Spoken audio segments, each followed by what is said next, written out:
On Second Shot, we tackle 2 new headlines every week to find out what kind of wisdom the world is dishing out today. And we want you to be a part of that. When you see a headline you want to take a second shot at, or if you're looking for advice, or just want to tell us what you think of the show, email us at secondshotcast@gmail.com. If you like what you hear, rate us on iTunes. This helps us move up in the ratings so more people will see us. And if you want to hear more, subscribe to the show so that the new episodes will get straight to you every single Friday. We love you. Thanks for listening, and enjoy. There's a lot of news in the world today. News that might surprise you, startle you, upset, or maybe impress. News that's not always for the faint of heart. That's why the man who failed his way to success, Heath Oakes, is stepping up. Tackling today's headlines with ignorance on fire in a way only a millennial mogul can. Take off your sport coat, grab a beer, and enjoy the conversation. This is Second Shot with your host, Heath Oakes. Do you know why this week is even a very special, great week for me? We got Zach here. Mm-hmm. We got John in the house again and Matt on hot. But you know why this is a really special week again for me? What's that? They are moving ground on my house. There's a retaining wall built. Are they really? Wow. I mean, for God. 2 years now, people have been thinking I'm lying about building a house. I think, and I would think I was lying after this long. Yeah. But they are finally... They got posts set for the retaining wall they got to build. We got to get but it's moving. Like I want to go over there and just kiss the big tractors and the bulldozer, and I just want to kiss them. Oh, my God. What was the holdup, if you don't mind me City of asking? Dallas. Oh, yeah? Yep. Not afraid to throw them under the Not bus. at all. Yeah. Zero. We'll get, here's our first headline we talked about today. Speak of the devil. But it was City of Dallas, communication issues, lots of back and forth with it all. But we got John back on another episode here on Second Shot, and we see what kind of what did I talk about? What did I say earlier? Dimes he'd be dropping. Yeah, Dropping dimes. We'll drop a Dropping dime dimes. on you in the next episode. And Drop a dime. I was like, wow, that's really clever. It's like dropping a dime in the jukebox. I like that. And then Josh tells me after the show, no, that's like firing somebody and dropping a dime on them. I didn't know. I thought I it was always clever. heard that was like snitching. That's what I You thought. Drop, about. yeah, Drop drop time a dime on somebody. someone. And then I broke his heart and just said, well, I don't even know what I'm talking about. I just made it up. I don't even know what I meant, to be honest Those words with you. just came out. Yeah, it just came out. Don't There's look for nothing to meaning that where at there all. is none. Yeah, don't Right. look for me where there's none. So read this first headline. Yes. This is a hot topic today. The first headline, a Texas homeowner posts photo of a lawn shaming sign placed in his overgrown yard. Robert Stricker in Richardson, Texas, right next door to us. Got a lot of attention on social media after a lawn care company put a sign in his yard shaming his overgrown grass. Specifically, his neighbor had a lawn care company come out and trim the grass, take care of the flower beds, do their thing. And these guys on their way out stuck a sign in his yard that said, "Your lawn was not treated today, your neighbor's was." So he took a picture and put it on the internet, I think it's awesome. and here we are. That is funny. I thought you were going to come out and say it was terrible, and people shouldn't do that. I'm going to talk about that with shaming. Yes. I don't think this is shaming. Okay. I think this is, I don't think this is shame. I think this is perfect marketing opportunity. It's right? certainly clever Great marketing. advertising. It's great clever. marketing. To be clear, yeah, the company's name was on the sign, and perfect. it Yes. got 1 million hits on the internet and an article. And So look, and here's the thing: the company's not telling anything wrong. Saying, "Look, your neighbor, we just treated your neighbor's yard, but yours hasn't been." Yeah, we can do the same thing for you. Well, yeah, you do but the same. they could stick a sign in his yard. Come on now, a man's yard is his He can take it out when he gets home. his sanctuary, right? I guess that's Yeah. true. I Yeah. think it's Got a free sign. hilarious. That is I- funny. I think it's absolutely hilarious. Now, because I don't consider that shaming. There's shaming is shaming, right? Okay. Right. I don't think that's shaming. I think that's clever marketing. That's Great that's marketing. Intense. It is So- clever marketing. Great marketing. But I did want to talk about this subject on shaming, especially with the internet today, right? In general, it's a very, very, very hard line of some bad things going on with all the shaming. What are your thoughts around all that? I think it's absolutely atrocious. Some of it's probably done out of humor, but the one that really gets me, especially and should you now that you're a father, is these people that are doing it to their children. Yeah. The one guy, I think I saw a thing. Once again, I'm not a big social media person, but guy made his son walk to school in the rain. Yeah, we made fun of that in here. That wasn't public shaming. See, I don't call what it episode was that? We literally did that on here. Was and it I was 55 clapping or something? I was Yeah, it was clapping not for the too long guy. ago. Yeah. Because here's what the son was bullying kids. Well, he was bullying him, right? Yeah, and he didn't. That wasn't like. See, okay, so you know what? This brings up an interesting deal though, because what is shaming, right? So this is actually very interesting because see, you obviously probably thought that was shaming. I did not see that as shaming. So you know what? Maybe there's actually something too, which is what is shaming? Right. Right. And so I actually looked up the definition. Shaming, the act of publicly criticizing and drawing attention to someone, especially on the internet. Especially on Especially on the internet, where everything that is got true. tacked on. Now, so publicly criticizing or anything like that, it's kind of what is the line of shaming, because he obviously thought that was shaming and I didn't with the son. So maybe there are. Well, not necessarily I thought that was shaming. That's just an incident. But the one that really got me was the little boy that I can't remember what he did. You might know, but I think the mother took him down and got his hair, shaved his head, gave him an old man haircut. I mean, why do you I remember that. I don't remember what he did. Yeah, I can't remember what he did, but hey, it's hard enough for people going to school. Kids going to school nowadays. I mean, I have an 8-year-old. He's the smallest kid in his class, and he comes home every day. Yeah. Something's happened. So why put more out there and make it harder for your kids? It's a curious thing, because as far as I know, and I'm sure it goes back further, shame and punishment go back as far as like crucifixion. Yeah. Oh, for sure. That's what that was. Yeah, you get hung out and people look at you and laugh. Like, that was the thing. So on the internet, it's more of a problem because it's a much wider audience than like your village. You know, and I guess when it comes to the fact of doing stuff to discipline your kids and stuff, and especially when they do atrocious things like bullying other kids and stuff, I mean, you and I both know, and I guarantee you too. You ever got your ass whooped in public when you were a kid? Absolutely. Absolutely. That's about as much. My dad would whoop me right there in front of anybody and everybody. I would have rather been shamed on the internet than take the butt whippings out to when I was a kid. Oh, absolutely. Well, that means a lot. Absolutely. And what I more so go to on this is the fact of people that are shaming people for their body, for being overweight, for being the things they can't control. See, I guess that's what I look at. Okay, so I look at it two ways. There's a shaming the people that can make a change, and the ones that can't. Right. So, I mean, heck, we do it all like in our bit. Like I will regularly say, okay, these people are in dead last to all of our teams and stuff, but they can change that. Right. You know what I mean? So I don't see that as shaming. I see that as the fact because... It's almost motivation. Yeah, you have the ability to change that situation. Right. Yeah. When you start... And look, that neighbor has an ability to fix his lawn. Okay? Shaming people with disabilities, shaming people with their body weight and things. You don't know the stories on all of that, and that's what sickens me. Right. Shame... The following the sun, running in the rain... That kid shouldn't have been a bully. He got to change his action, not being a bully. True. He ain't going to Right. forget that, right? Like that ain't. It's something that kid can change. Yeah, and he can control it. Yeah, and can control it. See, that's where I draw a line.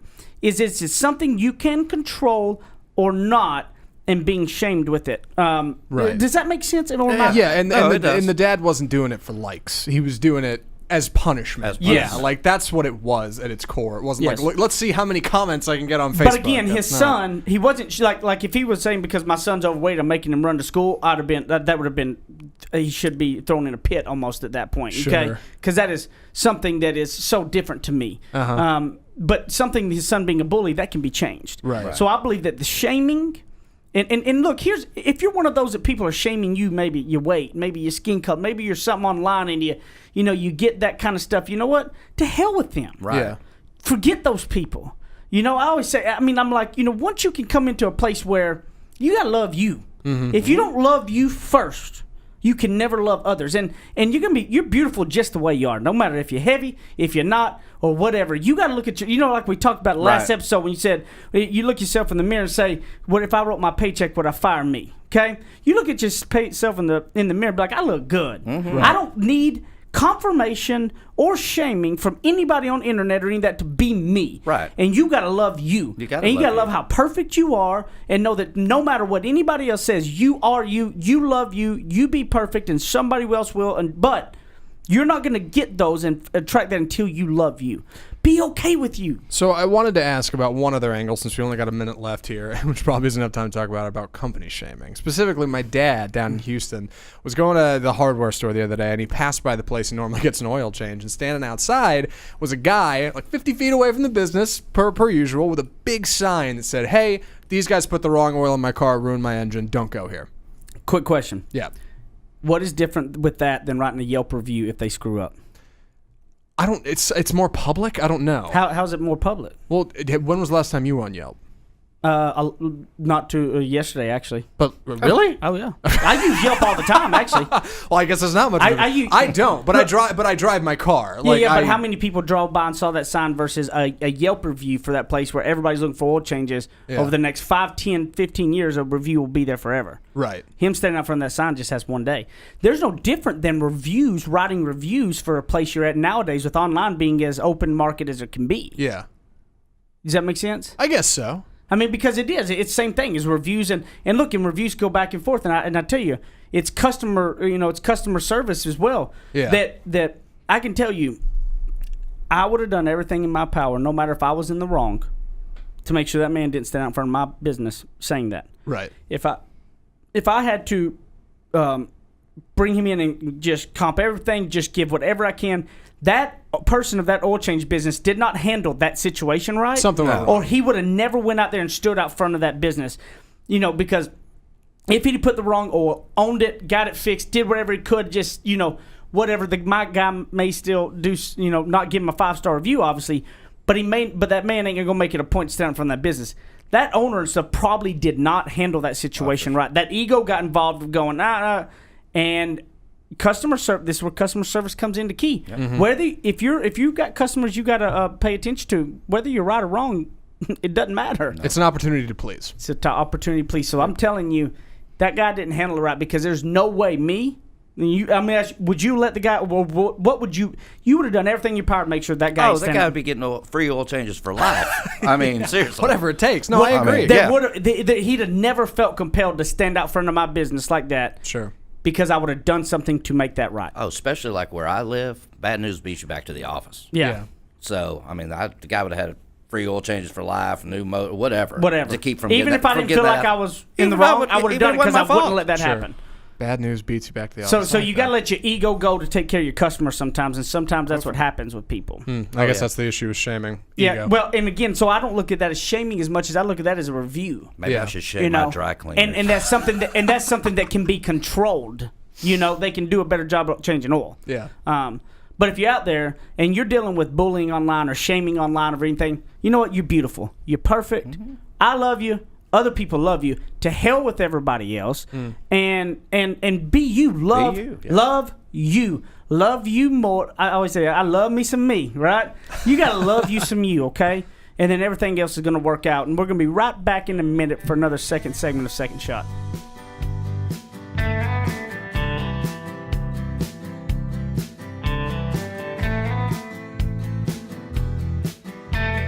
He's a suit and tie kind of guy with deep Southern roots. Heath Oaks hosts more of Second Shot coming up on RNCN. Friends in the great state of Texas, if you have not taken advantage, I have a way to save you a ton of money.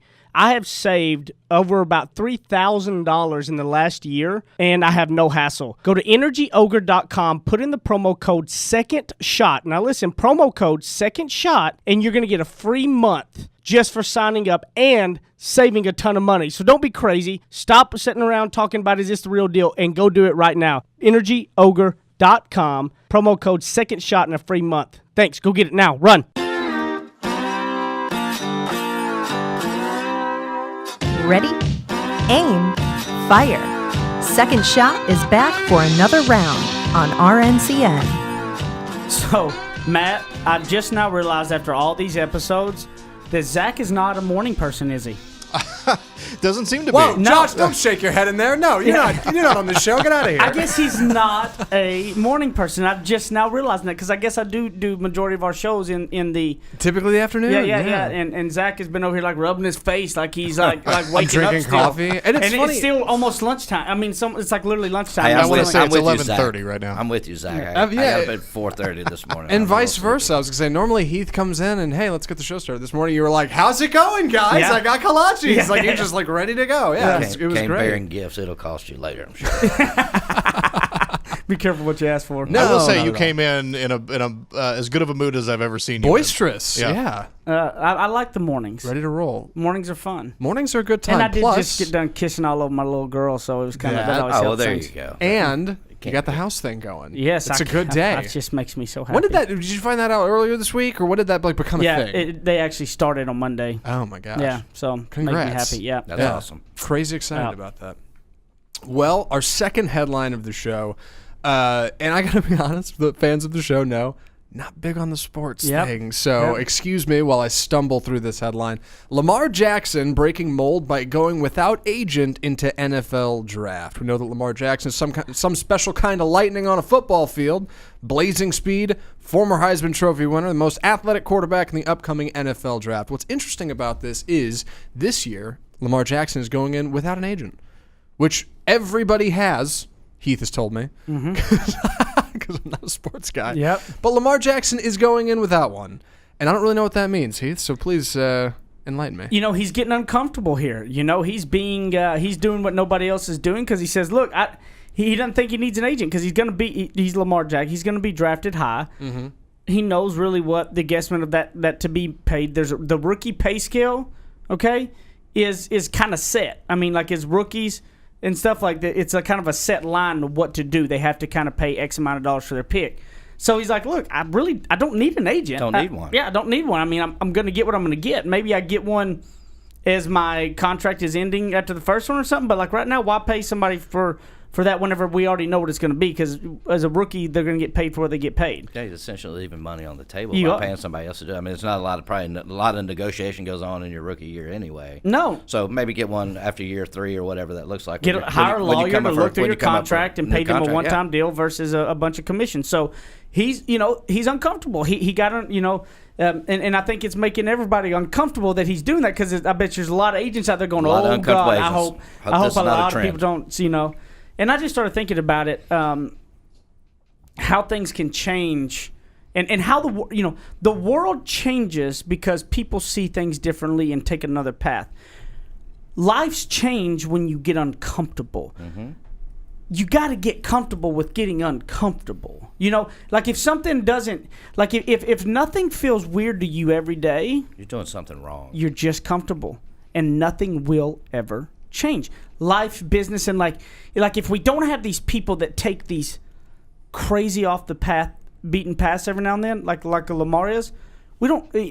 A new normal could happen where agents aren't even getting involved until after rookie contracts and stuff. Like this could change dynamics, finances, and the dynamics of the football game in a big way. For sure. But it takes one person to get uncomfortable doing it, and so I go, are you comfortable? Like, how do you feel being comfortable? We go back talking about your story, right? Mm-hmm. You were those 3 or 4 years, you were comfortable. Oh, extremely comfortable. So how did you get uncomfortable to actually make, because you had to be, like when y'all made the switch and you started being great, mm-hmm. your daily routine had to change.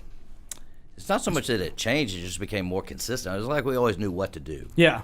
But, yeah. But that day that you would go maybe not going to stick with it, you got uncomfortable with sticking with it again. I did. Yeah. I did. It's almost like not to say I didn't believe in it, but I kind of didn't believe it because I hadn't experienced it yet. Yeah. And that was my own fault. So, just doing it day in and day out, it was a huge change. And I got tired of just being on that roller coaster. Yeah. It was just up, down, up, down, up, down, up, down. And eventually, I had to come to grips with myself and say, hey, you're the only one that can change this. And and that was uncomfortable. I had to get really uncomfortable.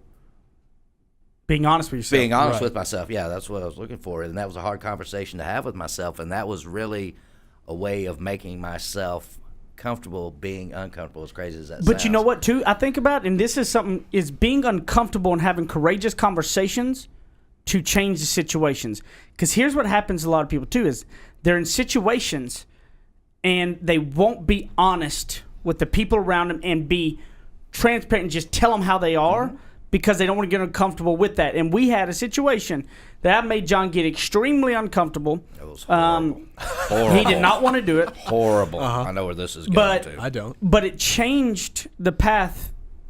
And now knowing what we know now of somebody's life at the perfect timing in a dramatic way because of a courageous conversation. So Sure. John and Cherry were at odds, and they were done. You know, John called me. He's like, I'm done working with her. There's no way. I'm done. I just can't do it. You know, she's this, all this stuff, right? And I go, have you ever told her all that? And he goes, oh, you know, no. The way you just told me and what it was, did you ever? And I'm talking about stuff like, you're not a good person. I mean, the conversations that you come home griping about your boss, right? Sure. For instance, and the way you say it and talk about, and you having to say that exact same way and thing to their face, most people won't do. Oh, of course. Okay, but I said, John, I won't move you. I won't do any of that unless you get on a conference call with me and her, and you have to say it exactly like you didn't tell her point blank. Ooh. I go, because here's the thing: you can't blame somebody else when they truly don't know. Nobody has ever told them that, and unless you do, why can you? You can't complain about them if they don't even know. Mm-hmm. Right. How can they change if nobody's going to tell them? So you got to get uncomfortable having courageous conversations. And I believe then we got on that call, and John did not want to, and he point blank did it all. And it was a life change. Cherry changed her whole. I mean, it hit her, and she goes, "Oh my God, nobody's ever told me that." Yeah. And she literally almost changed overnight. She did. The next year at 61, best year of her life. The best year of her life, financially, professionally, personally, and that's whenever she passed away. But that last year of her life was dramatically different because of one courageous conversation that in 61 years nobody's ever had to actually tell her the truth about her. No. Now, real quick, you're not telling people to go into your boss's office and tell them how you really feel about him. I'm talking not quite what you're saying. If you're miserable. Yeah. If you got to change. If change is inevitable. If you are miserable and it's something you can't handle and you got to go have courageous conversations. Yeah. You don't go walk in there and cuss them out. Uh-huh. You just say, hey, can I be honest with you? If you're like it's different. If it's all good, if it's really not that bad, no big deal. But if it's literally driving you nuts and you're going to explode, you're exploding at your spouse, you're exploding at your kids, you're exploding at everybody but the person who's really doing it, you got to go have that conversation because you can't keep letting it affect the rest of your life. Courageous, not foolish. Courageous, not foolish. Yeah, there's a fine line. You can't sit there around people that you know, your friends and stuff that drive you nuts and you don't, and just, why not have honest conversations? I wanted to ask, because we've talked about this on the show before, the importance of being humble. Yep. Right? Lamar Jackson here, is he being humble? Yes. By skipping the agent? Yep. Because it seems like he's not. It seems like he's too good for it. Yep. No, the agent, it costs money. So in the NFL, when you're drafted, where you're drafted at, there's a rookie pay scale. Uh-huh. So it's basically the NFL has set this pay scale for him. So what he's saying is, I don't need an agent because all the agent does is negotiate salary. As a rookie, the pay scale's already set. Mm-hmm. So why do I need an agent to do what? I suppose that makes sense. It does say in here, I'm coming in as a rookie. An agent doesn't really negotiate anything. They don't. Right, and it's because the agent isn't going to help him get drafted or not. Everybody knows who he is. It's all, He's going to be drafted. The agent, all the agent does is negotiate money. And so probably his next contract, he'll get an agent. But he's just saying, look, why pay an agent when the rookie pay scale's set? So what's the takeaway here? Mine is getting uncomfortable at being comfortable. I mean, getting comfortable being uncomfortable. Yeah. I like Start that. changing things up. If you feel in a low rate or if you feel like issues are going on, get comfortable with being uncomfortable on having courageous conversations with people. Yeah. Get comfortable with being uncomfortable saying, I need to change my path. Switch it up, you know? Yeah, exactly. Yeah, I like the you brought up a good point, too, that was, that you probably told me this before, but it kind of resonated with me again, is, if at some point during your day there's something that making you uncomfortable, you're way too comfortable. Way too comfortable. Way too comfortable. I truly believe that, because with what we do, I mean, first of all, we're with a multitude of personalities and things that we do, and there's some uncomfortable conversations that have to be had with people that are not easy to have. So try to find one thing in your day to make you uncomfortable. Like when you get in, right? Let's just say you get up, you get in your car and you put it on, 96.3. That's what you do when you get in there. Sure. Stop yourself and turn a podcast on. Do a something else of a habit, right? Yep. Like that, get a little uncomfortable, right? Go to work, not listening to music, but listen to a podcast and learn something, right? To getting up a little bit early to instead of going to eat lunch at the worst place in the world, go pick a salad and try to get a little exercise in during lunch. You like do something to make yourself get uncomfortable. If you can find one thing to get uncomfortable with, small, big, doesn't matter, a day, I believe that you will start seeing multitudes of things change over time. Yeah, but don't expect it to happen immediately. Yes. That's the big thing. It's a long-term play. It is We very know like I'm a long-term play guy. There's no quick fixes. It's all long-term. One little bitty thing to be like if you know you drink Diet Dr. Pepper, when you go to grab that Diet Dr. Pepper, get a water. Yeah. Make yourself go, you know what? I'm going to be uncomfortable here. I'm going to get a water. If you just do one of those little bitty uncomfortable changes a day, I believe life can change. So get comfortable at being uncomfortable on a daily basis. I started going to work 30 minutes earlier. That's a slick one. You should try about an hour maybe. Which was cool because I could, but what I found out was it was like, man, I don't want to get up extra early, but I started doing it. You got peace and quiet and got things done. I got more stuff done in the 30 minutes than I could accomplish sometimes in an entire day with nobody there bothering me. It's so crucial. Weird. So weird. So we got some listener emails coming up here in a minute on our third segment of Second Shot.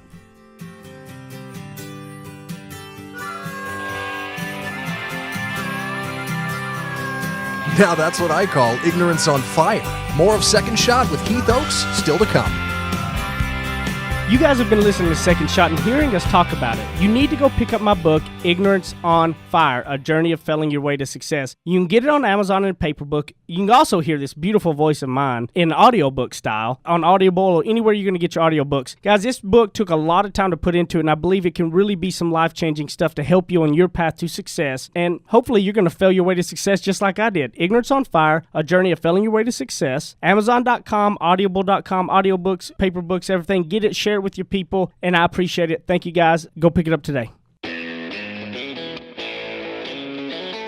Kick off your boots or suit up. The choice is yours. Welcome back to Second Shot on RNCN. You know how much it was awesome it would be to be a Lamar Jackson and be able to not have an agent just because, look, I'm going to make millions no matter what. It's a good problem to Yeah, have. don't need somebody to help. That's not a you out. rough spot to be in, right? I mean, I can think of literally a lot of things that are 10 times worse than that. Yeah. It's a good problem to have. Yeah. That's not so bad. It's a great problem to have. I'd like to try it for myself. Definitely. Right. Tell me how that works out for you. Can I take a crack at that? Can I take a swing at that ball? I Yeah. like the sound of that. Well, we should get to some listener stuff. Yep. And We that's had what some- and had that's some what- questions. Well, and that's what we do here in the third segment, right? Yeah. Is secondshotcast@gmail.com. Send any questions. I mean, if you got a headline, like we used Javier sending an email in with a headline suggestion and what he had with it. We had that as one of our headlines on the last episode. So headline suggestions, or you want to let us know what you think, or you want to pose a question to us. So, I mean, you literally anything you think of, send it to us. secondshotcast@gmail.com. And we'll bring you up on the radio here and get it going. And leave us a rating and review. That's how, wherever you're subscribing, go rate it or go review it. Come on, people. You've been listening forever.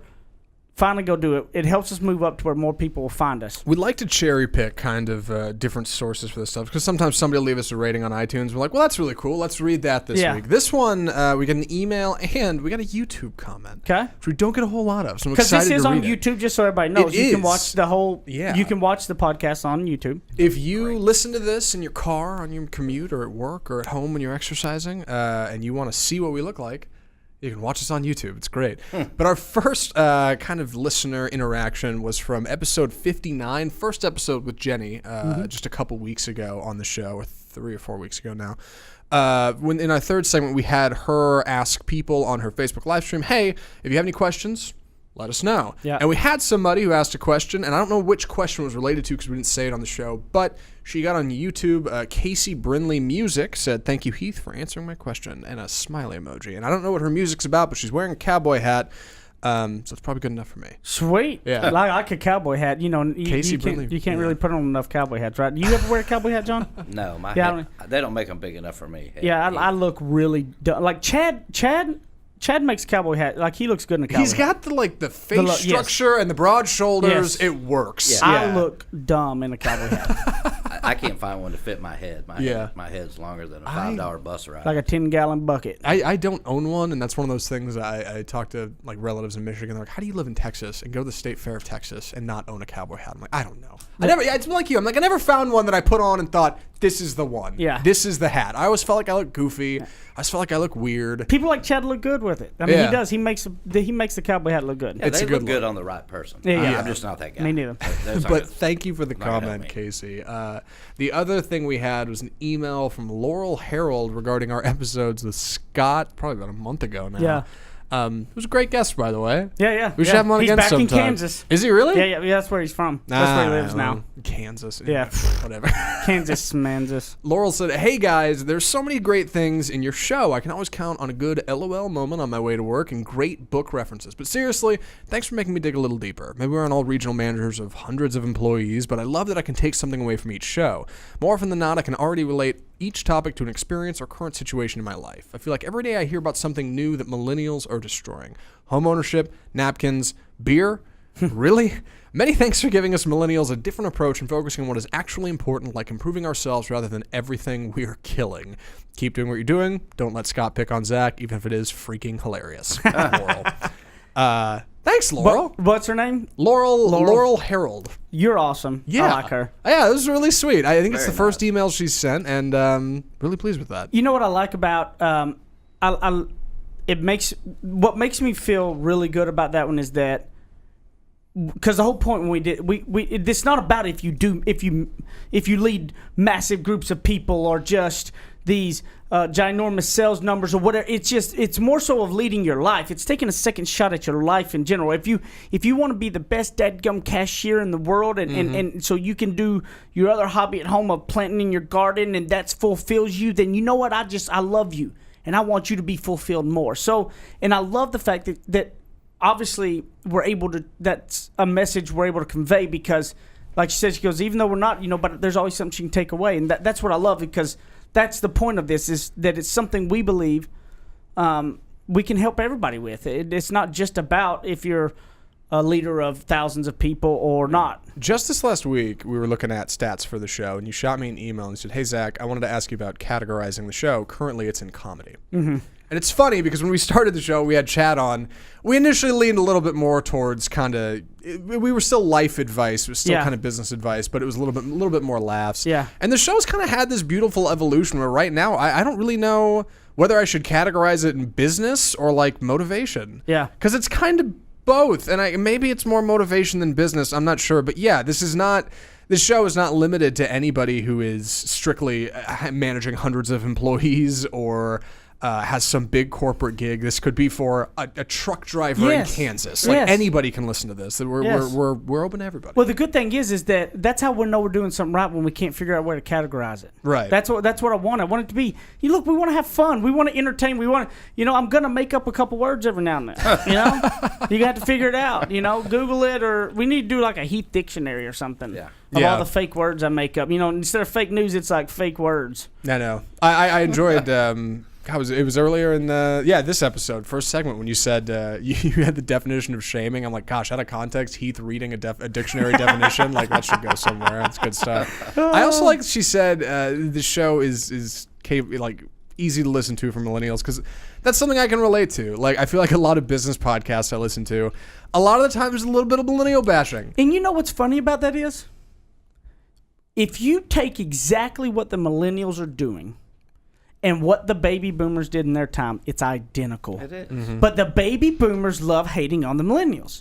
Now, because go back, what if anybody thinks of the 70s, what do they think about?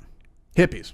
And just doing what they want, the Free love, man. Free love, you're standing out protesting everything. Sure. 70s, right? Holding the Zippo at a concert. And what do all these old people right now say about millennials? The same thing. Yeah. Same thing. And they're doing the same thing. Doing the exact same thing. But now, what did the baby boomers do? They changed our world. They innovated more than anybody. They did what nobody else would do. We innovated in America the most in those 20, 30 years of baby boomers reigning with it. You know why? Because of all of the unorthodox things they did. What are millennials doing? The same exact We're thing. evolving everything. Millennials are taking chances that nobody else were. The baby boomers was like the entrepreneurship boom. And for years, that was not the case with the baby boomers' kids and all that. The millennials is an entrepreneur boom. And when that happens, innovation happens, change happens, the world changes.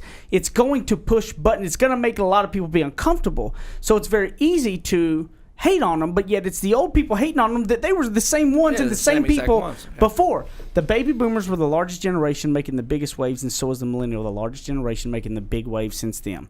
And all it is two people that are exactly the same, button heads, and they don't even realize they're exactly the same. When you got two groups of people both pointing fingers at each other, you have to realize at some point you're both pointing fingers. You're both the same. Yes. Oh yeah, exactly. There's a reason you're both pointing. I at love each how other. the baby boomers like, well, they doing all this stuff. So I go, which generation innovated computers? Yeah. Baby boomers. Who made those? Yes. Where did those come from? So it's like they innovated the most there was, and I love how they want to act like they're not. But they're so much the same because they're hard-headed, they are leadership, they are taking the risk type of people. Yes, there's crazy eggs in each. Sure. In There's each outliers basket, everywhere. but for overall, they're two people butting heads, don't you think? Yeah, and what I like about it though is you look at baby boomers, millennials, they've always stood true to what they believed in. Yeah. You know what I mean? Sure. They're not easily swayed. Yeah. And who's not to say, with baby boomers, who's not to say where we'd be at today? And like you said, there's outliers everywhere, but it's a shame that we have to be the kind of people who point at each other and say, hey, you're doing this wrong, you're doing that wrong, and we can't draw advice. Yeah. We can't talk to our daughter who's about to go to prom and be like, hey, watch what you're doing on social media. We can't offer like constructive critique. Yeah. I wish that happened more. Well, and like both generations are the same, and it's like I always say, look, hard-headed and stubborn is not always a bad thing. No. Okay, I'm a hard-headed, stubborn person. Yeah. Okay, but I want my daughter to be hard-headed and stubborn. Hard-headed and stubborn people don't fall for anything. That's right. Okay, they ain't gonna let anybody just trample them and go follow into anything. I'm hard-headed and stubborn. I'm gonna ask questions, and I'm gonna find it out, and you're not gonna peer pressure me into what I don't want to do.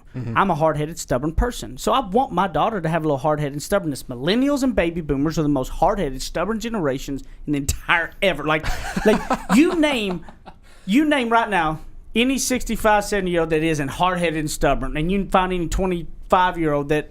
Sure. 30-year-old that's not hard-headed and stubborn, they're going to be good. Yeah, me. Right.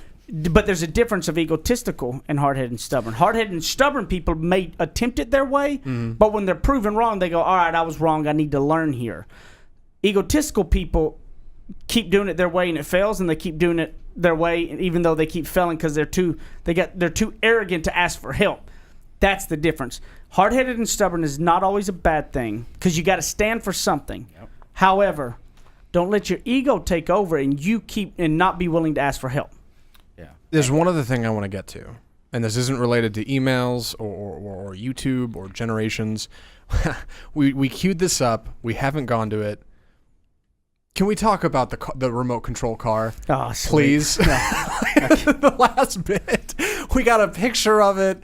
I want to get to the bottom of this. What am I talking about, Heath? Please paint this picture. Yeah, so my wife's car is a Maserati Levante.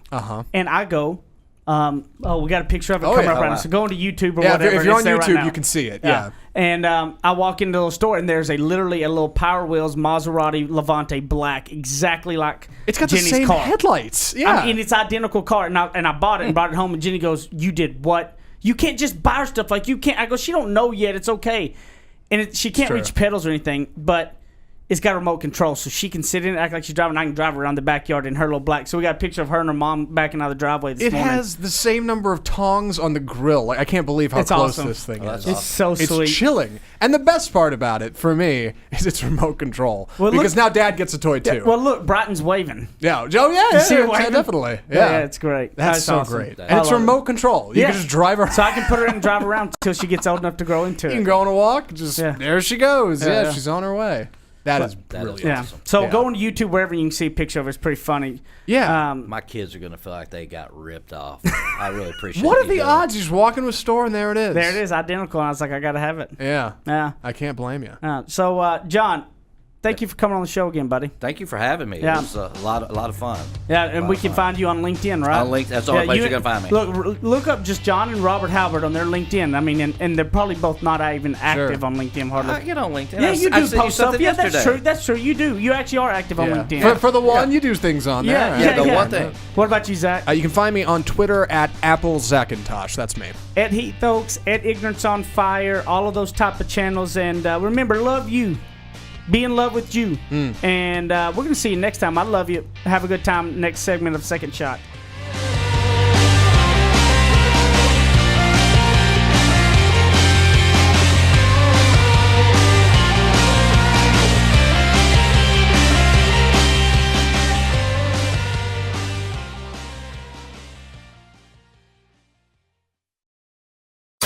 You're listening to RNCN, the digital destination for premium talk radio.